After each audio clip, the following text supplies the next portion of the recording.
Cricket সমর্থকরা যেমন Asia কাপে পাকিস্তানের বিপক্ষে বড় লড়াইয়ের অপেক্ষা করছে, তেমনি বাংলাদেশ ফুটবল প্রেমীদের জন্য ইতিমধ্যে মিলেছে সুখবর। সাফ অনূর্ধ্ব-17 চ্যাম্পিয়নশিপ ফুটবলে পাকিস্তানকে 2-0 গোলে হারিয়ে ফাইনালে উঠেছে বাংলাদেশের কিশোররা।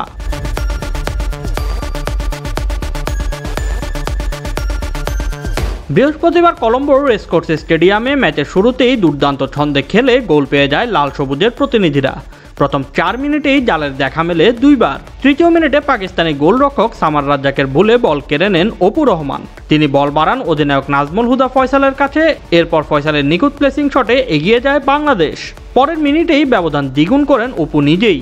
মোহাম্মদ আরিফের বাড়ানো বলে বাঁ পায়ের বাঁকানো শটে বল পাঠান জালের ঠিকানায়। এতে শুরুতেই ম্যাচ থেকে ছিটকে যায় পাকিস্তান। বাংলাদেশের পরও আক্রমণ চালিয়ে যায়। 13 মিনিটে ফয়সালের একটি গোল অফসাইডের কারণে বাতিল হয়। পাকিস্তানের আবদুল্লার একটি গোলও একই কারণে গ্রহণযোগ্য হয়নি। দ্বিতীয়ার্ধে রিফাত কাজী ও ফয়সালের শট গোলের কাছাকাছি গেলেও আর ব্যবধান বাড়াতে পারেনি বাংলাদেশ। অন্যদিকে পাকিস্তানের ফরোয়ার্ডরা বাংলাদেশের শক্ত ডিফেন্স ও অফসাইড ট্র্যাপ ভাঙতে ব্যর্থ হন। শেষ পর্যন্ত প্রথমার্ধের করা 2 গোলেই জয় নিশ্চিত করে মাঠ ছাড়ে বাংলাদেশ দল। আর এই জয়ে সাফ অনূর্ধ্ব-17 চ্যাম্পিয়নশিপের ফাইনালে জায়গা করে নেয় ফয়সালরা।